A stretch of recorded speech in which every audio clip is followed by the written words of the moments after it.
Assalamualaikum warahmatullahi wabarakatuh. Assalamualaikum warahmatullahi wabarakatuh. Perkenalkan saya Dian Ferdayani dari SMPN 11 Sejunjung. Kali ini saya bersama Pak Rama Iwan. Beliau adalah guru bahasa Indonesia di SMPN 11 Sejunjung. Assalamualaikum Pak Rama. Waalaikumsalam Bu Dian. Bagaimana kabarnya Pak Rama? Alhamdulillah baik dan sehat Bu Dian. Alhamdulillah. Hari ini kita akan mengadakan percakapan pra-observasi ya Pak Rama. Baik. Saya akan mengamati jalannya proses pembelajaran Pak Rama di kelas. Atau sebelum saya melakukan proses supervisi kelas, saya akan menanyakan, adapun tujuan melakukan supervisi adalah untuk mengetahui atau mengevaluasi jalannya proses pembelajaran yang Bapak lakukan. Kenapa kita hari ini melakukan percakapan pra-observasi? Yaitu sebagai persiapan awal agar Pak Rama lebih siap dan percaya diri sehingga memberikan pembelajaran yang terbaik bagi murid. Begitu ya Pak? Ya. Ada beberapa pertanyaan yang akan saya sampaikan kepada Pak Rama. Yang pertama berkaitan dengan tujuan pembelajaran. Apa tujuan pembelajaran yang ingin Bapak capai? Baik, terima kasih Bu Dian. Di dalam bahasa Indonesia, terutama di bab 2 ini, bahasa Indonesia mempelajari tentang pidato persuasif. Jadi ada 4 buah modul yang akan kita pelajari. Yang pertama itu ada mengidentifikasi informasi tentang pidato persuasif. Yang kedua, menyimpulkan hasil identifikasi tentang pidato persuasif. Yang ketiga, menelaah pidato persuasif. Dan yang keempat, menuangkan atau menulis pidato persuasif. Jadi pada pembelajaran hari esok, hari Selasa, itu rencananya akan melakukan menelaah dan menulis pidato persuasif. Itu Bu Dian. Ya, jadi ada 4 tujuan pembelajaran yang akan Bapak capai ya. Ya. Lalu bagaimana area pengembangan yang akan Bapak capai? Area pengembangan yang akan dicapai yaitu agar siswa mampu dalam pengetahuannya, terutama Bu Dian. Pengetahuannya dia harus mampu dan paham terhadap pidato persuasif tersebut. Kemudian di dalam keterampilannya, siswa itu dituntut untuk bisa menuliskan pidato persuasif secara benar. Jadi area pengembangan yang akan Pak Rama capai yaitu di bidang pengetahuan dan keterampilan ya Pak ya. Ya. Selanjutnya saya ingin mengetahui bagaimana rancangan pembelajaran yang akan Bapak lakukan, mungkin dari strategi pembelajarannya, metodenya, atau model pembelajarannya. Baik, untuk strategi maupun model dan metode pembelajarannya, di sini saya akan menggunakan model pembelajaran discovery learning. Metodenya diskusi dan tanya jawab. Kemudian menggunakan media infocus. Nanti akan ada penayangan video tentang pidato persuasif. Baik Pak Rama, jadi Pak Rama akan menggunakan model discovery learning dengan metode diskusi beserta tanya jawab dengan menggunakan media infocus dengan menayangkan video. Ya. Kira-kira kapan Bapak akan melakukan kegiatan pembelajaran tersebut? Kegiatan pembelajaran ini akan dilakukan pada hari esok, yaitu Selasa, di jam ke-7 dan ke-8. Baik Pak Rama, jadi Pak Rama akan melakukan kegiatan pembelajaran ini hari Selasa jam 7.08.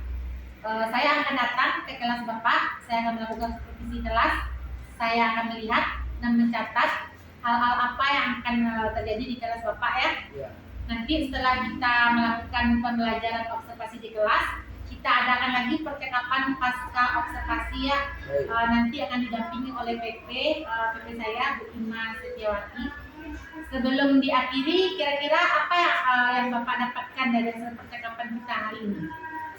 Di dalam percakapan kita hari ini, saya lebih tahu bagaimana caranya nanti akan mengajar di kelas 95 yang akan saya ajar di jam 7 dan 8.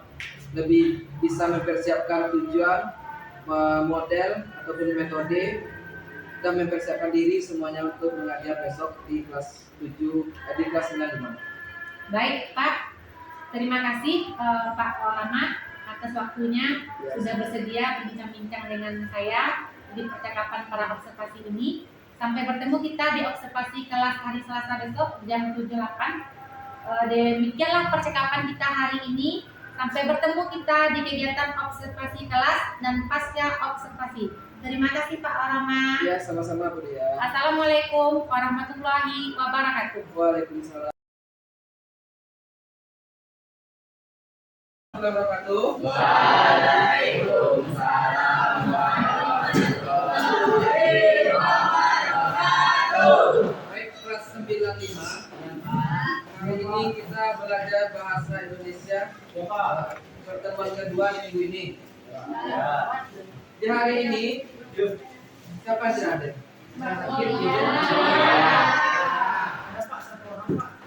Siapa? Maulia. Apa kabarnya? Sakit. Baik, untuk kesiapan lokal kita sebelum Bapak mengambil absen, coba lihat sampah kiri kanan. Ambil absen silakan diangkat tangannya. Bagi yang hadir dan yang tidak bisa diberikan komentarnya.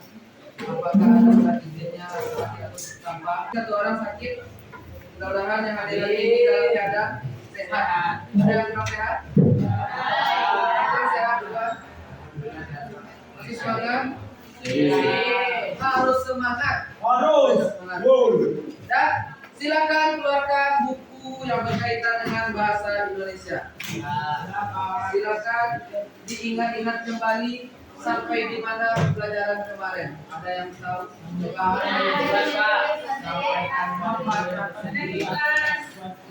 Apa-apa saja yang kita pelajari pada minggu atau hari Senin kemarin? Coba angkat tangan. Jangan main keroyok terus. Ya, Pak, silakan. Kemarin pembelajaran kita sudah sampai menyimpulkan hasil identifikasi pada pidato persuasif. Apa saja yang sudah disimpulkan? Disimpulkan itu apa saja? Ada pembukaan, Baiklah. Ada Menjawab. pembukaan, ada perhatian, hubungan dengan objek, kelayakan, tujuan dan kesadaran. Yang kedua isi pidato dan penutup. Ya, kemarin kita sudah mempelajari cara menyimpulkan itu. Ada yang pertama, pembukaan, pendahuluan itu banyak atau ada 5 pembagiannya. Yang pertama, perhatian. Yang kedua, hubungan dengan audiensi, bukan dengan audiens. Yang keempat, kelayakan. Selanjutnya, tujuan, ya. kesadaran, Kaitan atau meta pikiran kita. Baru kita masuk ke isi dan yang terakhir baru ditutup. Jadi jangan sampai tidak ditutup. Kalau tidak ditutup nanti keluar. isinya terus yang disampaikan. Kapan penutupannya? Habis hari 2 hari. Dan saya pahami untuk hari yang kemarin. Sekarang ada tugas yang kemarin. Syaratnya bagi yang tidak berbuat bagaimana? Oke. Kumpulkan dulu. Silakan dulu tugasnya. Boleh dikumpulkan tapi nilainya bukannya nilainya jelek tapi kurang dari yang kita mengumpulkan hari ini. Bisa dipahami? Sekarang kita masuk ke bagian menyimpulkan. Buka. Mohon maaf, menulis. Sampai mana?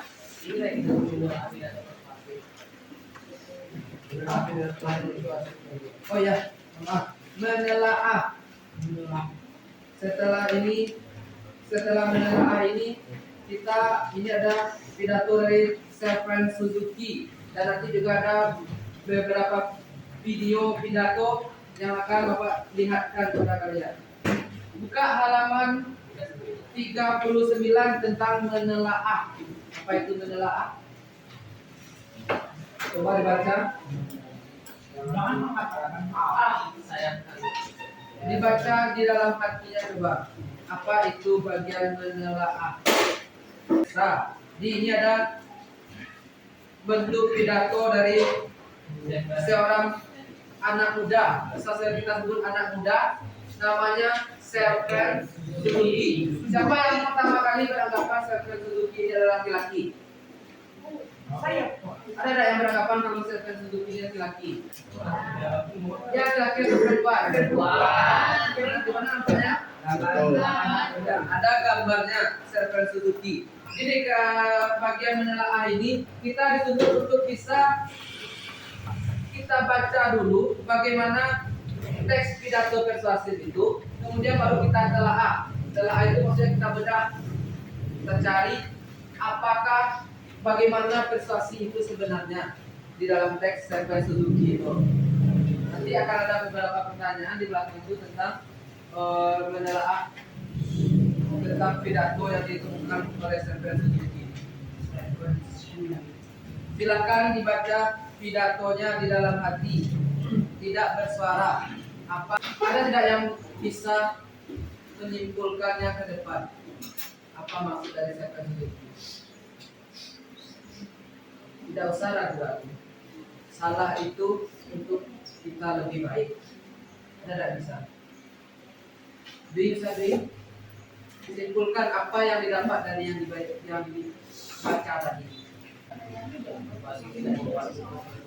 Berbagi tidak membuatmu kekurangan. Ada lagi? Di mana ada yang didapatkan?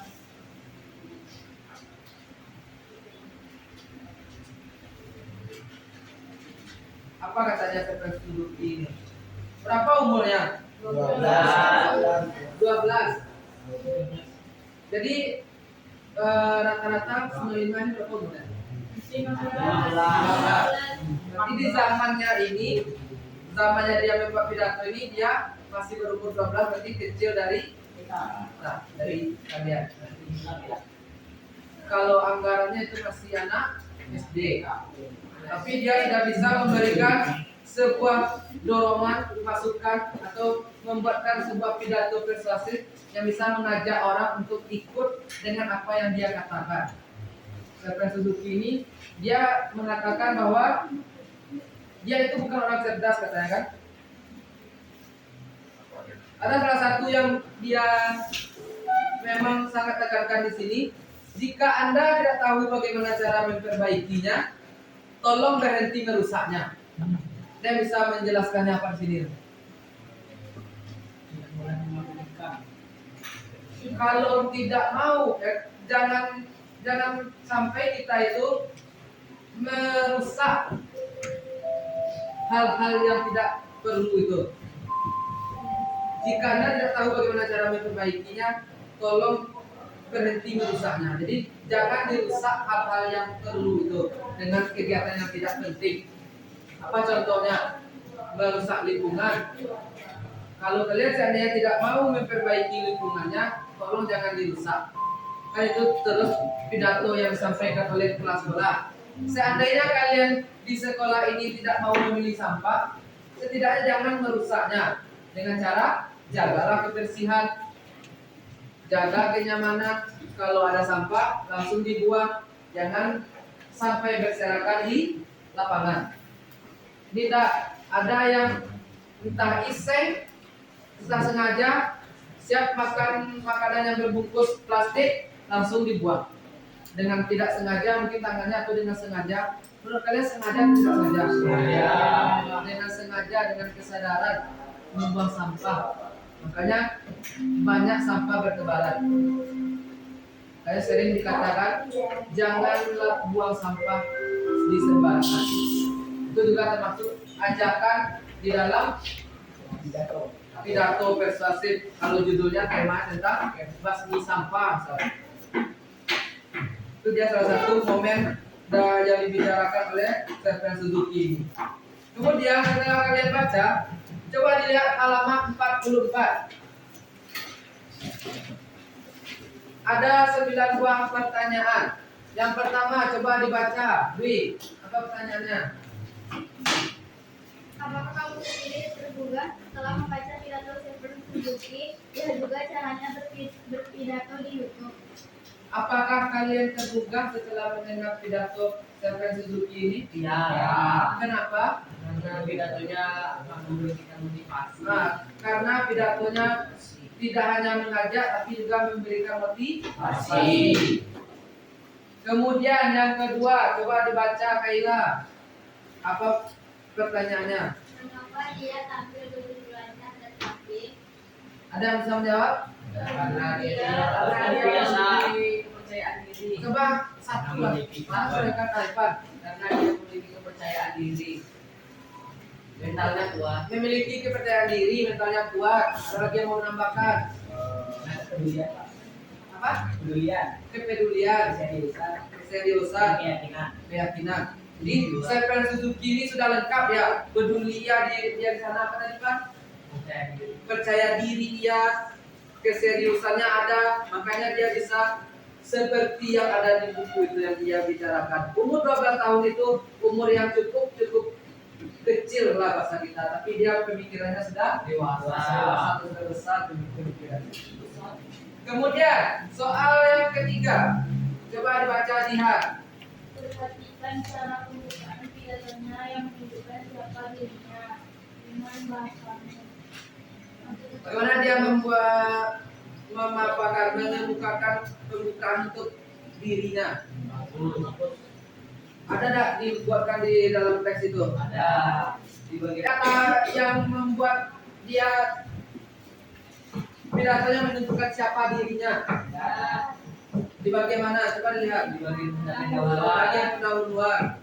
Ada di sana. Halo, saya Suzuki. Saya bicara mewakili ECO. Apa itu ECO? Environmental Children Organization. Sebuah organisasi yang dia ikuti. Sangat luar biasa. Kemudian yang keempat pertanyaannya, perhatikan cara melibatkan emosi audiens. Emosi kemarin apa? Perasaan.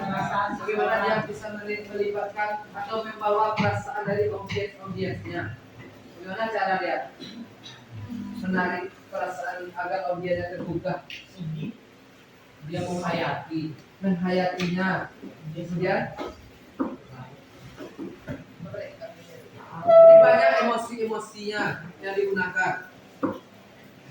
Kemudian kata emotif ini juga kata emosi. Emotif dengan emosi itu sama.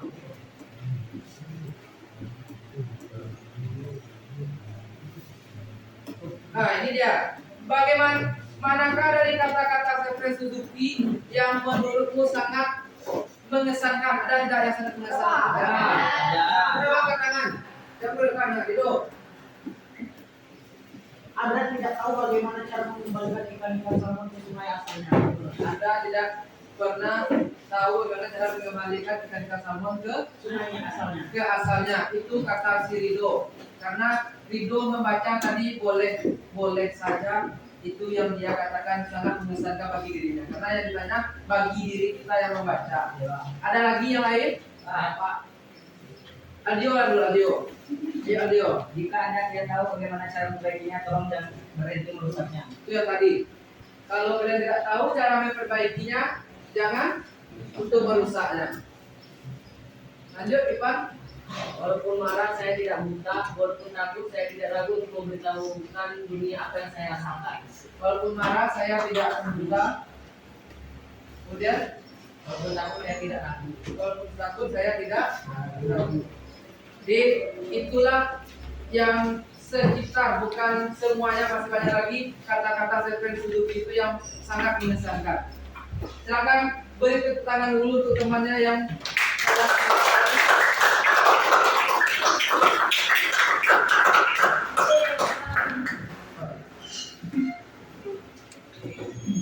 dan masih banyak lagi pertanyaan-pertanyaannya.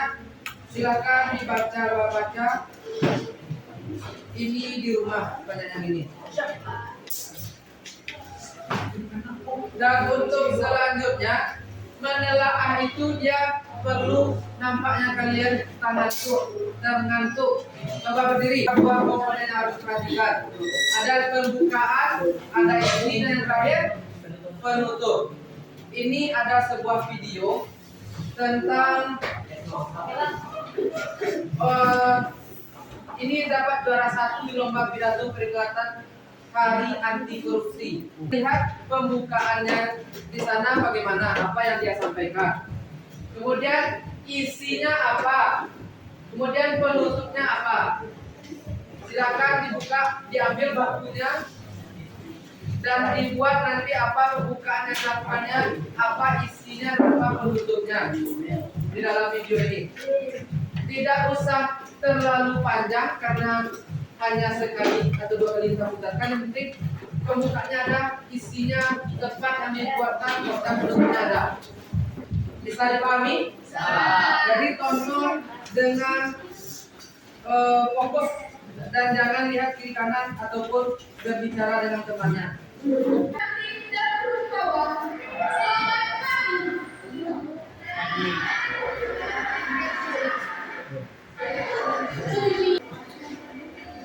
Simak bagian pembuka, isi dan penutupnya. Ya, dicatat. Pergi ke sungai memancing ikan, ikan kecil, ikan marwana. Bapak Ibu hadirin yang cantik dan rupawan, selamat pagi semua. Puji dan syukur kita hantarkan pada Tuhan Yang Maha Esa atas berkat dan nikmatnya pada saat ini kita dapat bertemu dalam Dan yang pertama, kalian sudah mendengarkan pidato tentang perangilah korupsi, kan itu intinya. Apa yang bisa kalian tangkap di bagian pembuka ya? Ada pantun. Bagaimana dia pembukaannya tadi? Menggunakan pantun. Kemudian salam pembukanya kan digunakan. Selamat pagi untuk kita semua. Puji dan syukur juga salam pembukanya. Baby yang akan kepalanya. Kemudian di bagian isi yang terpenting, apa isinya tadi? Coba satu orangnya mulai keroyokan. Siapa? Jihad. Coba, jangan aku salah ya, Rido lagi. Sudah beberapa kali Rido tampil ini luar biasa. Itu menurut Rido. Jadi yang lain jangan sampai tidak ikut menyumbangkan partisipasinya. Berbicara itu sangat baik di dalam bahasa Indonesia. Sudahlah baik, membuat kita lebih paham bahasa Indonesia dan mendapatkan apresiasi baik dari teman dan guru. Jangan takut salah, karena yang salah itu akan kita pelajari. Ya, coba Rido, apa yang didapat? Itu tentang korupsi, Pak. Ya. Korupsi merusak generasi yang akan datang. Nah, korupsi itu bisa merusak generasi yang akan datang. Jadi maksudnya sini kini waklah korupsi. Terus generasi lainnya tuh mencontoh dalam dulu korupsi, kita korupsi.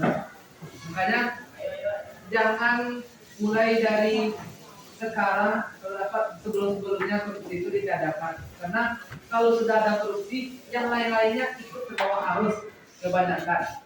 Yaitu Wahyu. Ya Pak. Mari berantas tikus-tikus berdasi yang ada di Indonesia. Mari berantas tikus-tikus berdasi yang ada di Indonesia. Masih ada? Pak, Ya. kalau ingin menyebabkan bangsa Indonesia sulit untuk maju, para pemimpin negara sudah bersumpah di atas kita masing-masing. Tapi mereka mengkhianati Tuhan mereka dengan cara korupsi. Ya. Tinggi itu dia sudah bersumpah di atas kitab tapi masih saja korupsi. Terima kasih jawabannya untuk Rido, Wahyu, Ipan sama Yuki tadi. Kita berikan.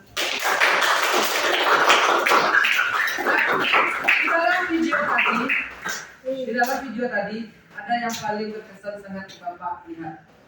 Ada tidak lihat berkesan di sana? Untuk Ada. Dia ngomongnya agak sedih, Pak. emosi Pak.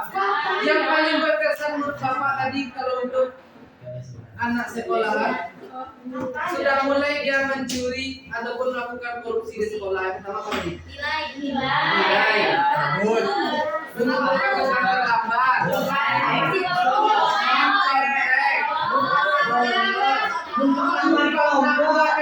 Kelompok. Cabut. Itu sudah banyak. Apa lagi? Lagi? Itu sudah merupakan ciri-ciri orang yang akan korupsi nantinya. Karena apa? Salah satu contoh, orang yang menumpangkan nama itu dia tidak bekerja tapi dia menumpangkan nama, sama dengan orang yang bekerja tapi dia tidak masuk, uang tetap menerima. Kan itu sudah korupsi namanya terhadap waktunya. Kemudian mencontek, mencontek itulah mencilok punya kawan, melihat punya teman, mengambil punya teman dengan secara diam-diam atau terus terang-terangan. Ini sudah ada beberapa poin disampaikan oleh pidato tadi yang tidak ataupun kurang baik, sangat tidak baik dilakukan di sekolah. Jadi jangan sampai kalian termasuk bagian itu. Ada nggak kalian termasuk bagian itu? Ada ya? Ada yang suka cabut? Ada. Ada mudah-mudahan tapi tidak di lokal ini, mudah-mudahan di lokal yang lain atau di sekolah-sekolah yang lain, bukan di lokal ini.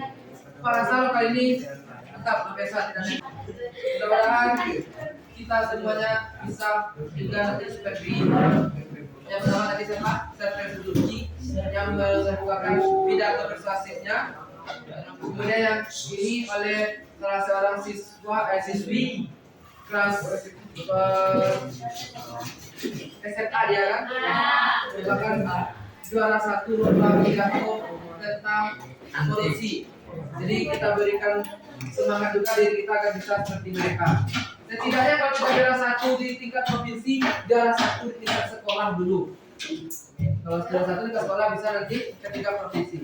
Baby, paginya batu, baik-baik rasanya. Ya. Jadi itu pembelajaran kita hari ini. Ada yang bisa menyimpulkan dari kedua pidato tadi yang telah kita telaah? Mulai dari pembukaan dulu tadi apa yang dibukakan? Bela diri menggunakan malu. Kemudian bagian isinya.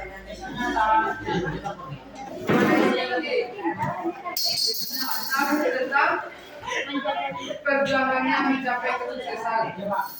Kita sampai oleh terkesuduki. Kemudian jangan masyarakat pesan-pesannya, di banyak pesan yang disampaikan. Dan suaranya yang baik. Kalau tidak, apa yang kalau Jihad. Saya mewakili anak-anak yang kelaparan di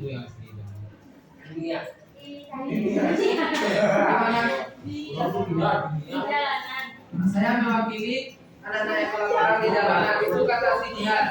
Bagus dan terima kasih Jihad, karena itu juga merupakan salah satu cara yang dilakukan. Dan satu orang lagi coba. Kamu akan dikenang karena perbuatanmu. Kamu akan dikenang karena perbuatanmu, bukan kata-katamu. Ini karena luar biasa. Kata-kata Zulki itu. Bagus, terima kasih. Zulki, kamu akan dikenang karena perbuatan. Jadi perbuatan awak, perbuatan kita yang akan dikenang. Jangan hanya kata-kata saja. Bahasa kitanya sekarang, dulu zaman radio, sekarang zaman televisi. Kalau dulu bercerita, kalau dulu bercerita, sekarang tolong didapatkan buktinya. Jadi tidak hanya bercerita atau menggunakan kata-kata saja, tapi aksi nyata yang kita sekarang. Tidak perlu kata-kata yang berarti aksi nyata. Aksi nyata terhadap lingkungan itu. Nah, pertanyaan kedua, kalau kita akan menuliskan. Ada dua bentuk, ada yang pertama pidato singkat dan kedua adalah pidato yang panjang, yang lengkap.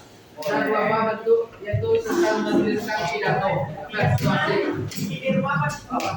Untuk pertemuan selanjutnya, di menuliskan itu kalau kata-kata menulis itu berapa? Assalamualaikum warahmatullahi wabarakatuh.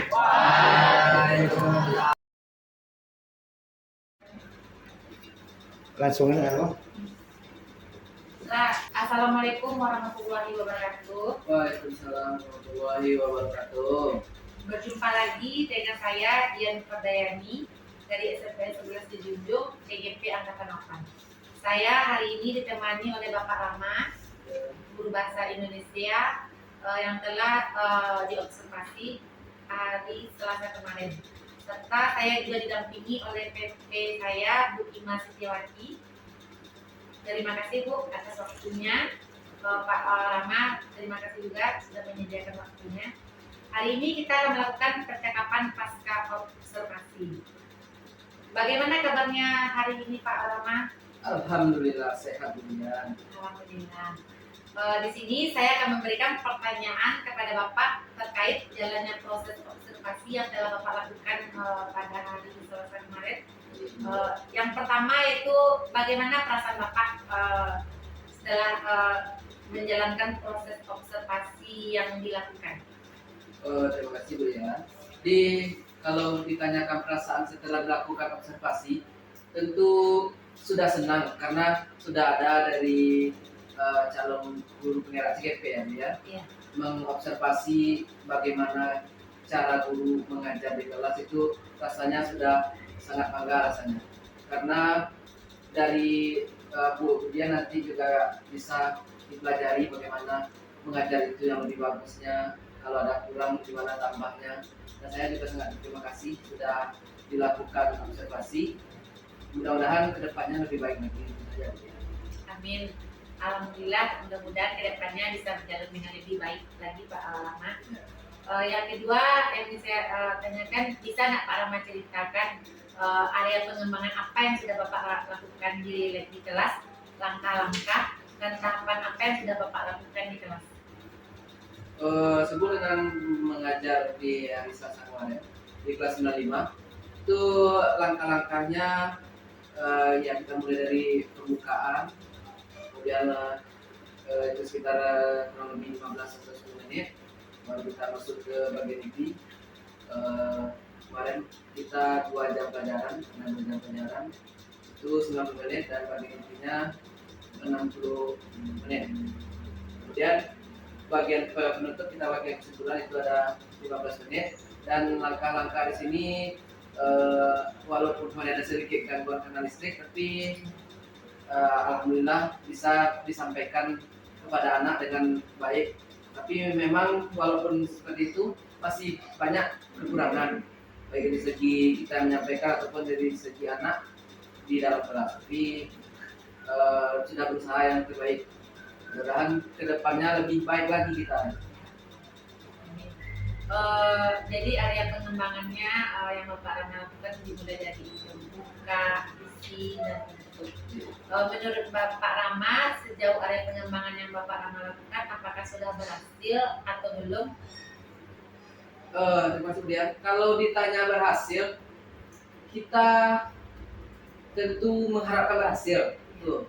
Tapi mungkin dari kita masih ada kekurangan untuk menyampaikan dan dari anak-anak juga mungkin ada yang kurang fokus atau bagaimana karena 30 orang, kurang lebih 30 orang kita lihat itu mungkin tidak semuanya terlihat. Jadi mungkin masih ada kekurangannya Bu ya. Masih belum sampai materi yang diajarkan ke anak itu kemungkinannya itu masih ada.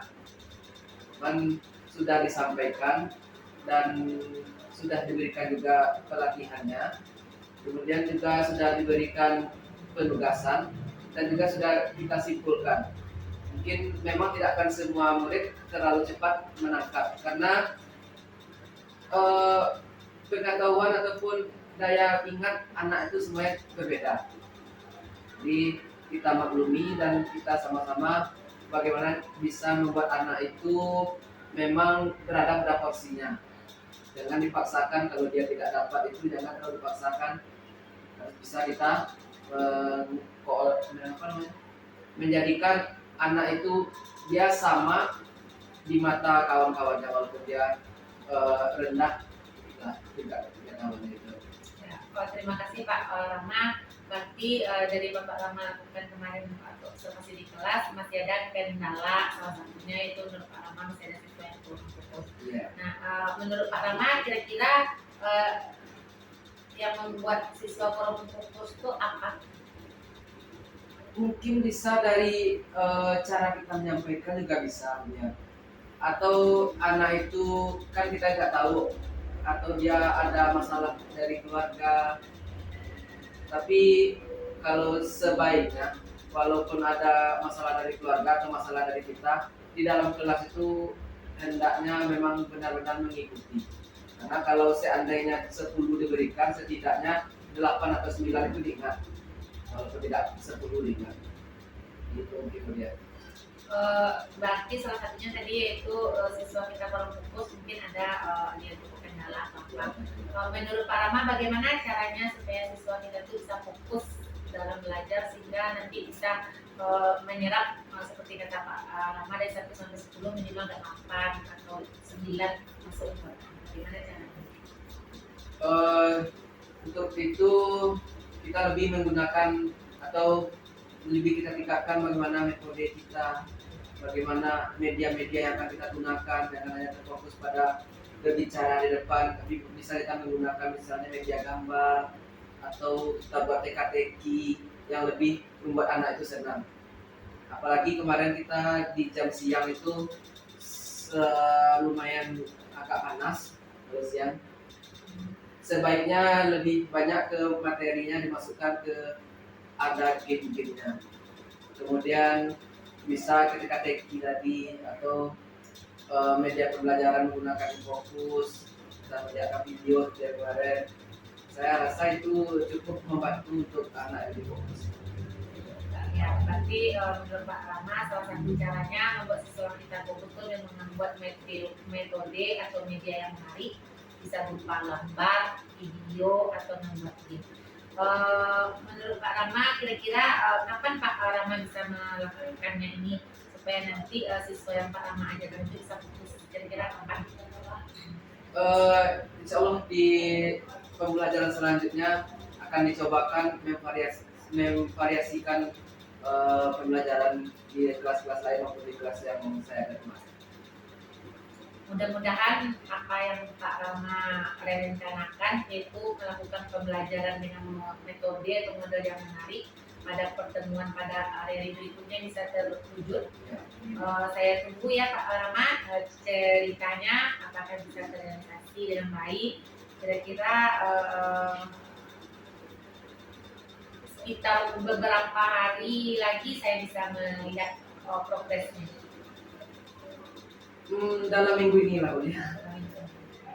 Minggu ini atau minggu besok, karena jadwalnya juga ada seperti juga nanti.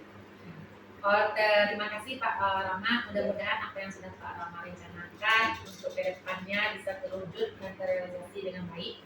Selanjutnya saya berikan kesempatan kepada Bu Ima sebagai PP saya untuk memberikan umpan balik Bu atau tanggapan terkait jalannya kegiatan observasi tersebut. Kemudian setelah saya lihat tadi proses daripada diskusi pasca observasi di kelas Pak Rahma. Jadi kemudian tadi sudah mencoba melakukan fungsi sebagai kunci dengan menggunakan alur peta. Jadi tadi pada proses diskusi sudah kelihatan awal-awal kemudian menanyakan tujuan kegiatan ini, kemudian menanyakan bagaimana perasaannya, kemudian di mana letak keberhasilan daripada Pak Rama ketika melakukan proses pembelajaran. Setelah itu kemudian melakukan identifikasi masalah. Nah, di sini tadi kelihatan apa kira-kira permasalahan yang ditemui oleh Pak Rama ketika melakukan proses pembelajaran. Salah satunya ada mungkin siswanya yang kurang fokus. Kemudian ketika ada yang anak yang bermasalah, kemudian tanya lagi apa kira-kira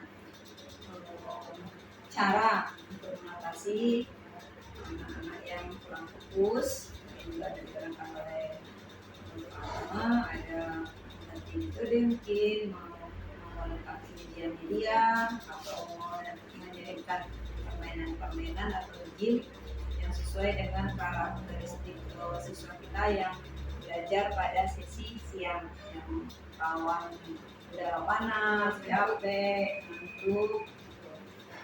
Itu rencana aksi tadi kan, termasuk nanti kapan dikerjakannya, kemudian kapan progresnya, dan yang terakhir mungkin tadi yang Bu Lilian lupa, siapa kira-kira yang bisa membantu Pak Arman untuk melaksanakan rencana tadi, mau bikin game atau mau bikin teka-teki, kira-kira siapa yang bisa membantu dari siapa di sini? Diusahakan berkolaborasi dengan guru bahasa Indonesia spesialis. Kalau dalam hal acting mungkin ada nggak rekan-rekan guru di sini yang bisa membantu, yang udah bisa bikin teka-teki, kan ada aplikasinya Iya, itu. di quizzes bisa. bisa berkolaborasi teman-teman. Mungkin ada beberapa rekan-rekan di sini yang sudah lebih duluan mungkin menggunakan metode yang menarik untuk generasi yang sekarang, generasi belajar sekarang. Jadi mereka tidak bisa lagi diajar dengan menggunakan metode seperti kita sekolah dulu hanya menggunakan buku teks gitu kan. Mereka lebih dekat dengan teknologi. Maka kita juga berusaha sebagai guru untuk menyajikan pembelajaran sesuai dengan zamannya. Karena itu salah satu filosofi HD, didiklah siswa kita sesuai dengan zamannya. Jadi zaman sekarang adalah zaman HP, maka kita berusaha menggunakan HP ini untuk membantu mereka memahami materi pelajaran. Nah, mungkin kira-kira itu pandangan yang setelah dilihat dari percakapan kemudian dari dengan pertama dalam melakukan observasi pasca supervisi di kelas. Oke. Terima kasih Bu Ima atas tanggapan dan informasi yang berkaitan dengan pasca observasi kita hari ini. Juga terima kasih kepada Bapak Rama yang sudah menyediakan waktu mulai dari para observasi, kegiatan observasi sampai pasca observasi kita hari ini. Saya ucapkan terima kasih banyak. Saya akhiri. Assalamualaikum warahmatullahi wabarakatuh. Waalaikumsalam warahmatullahi wabarakatuh.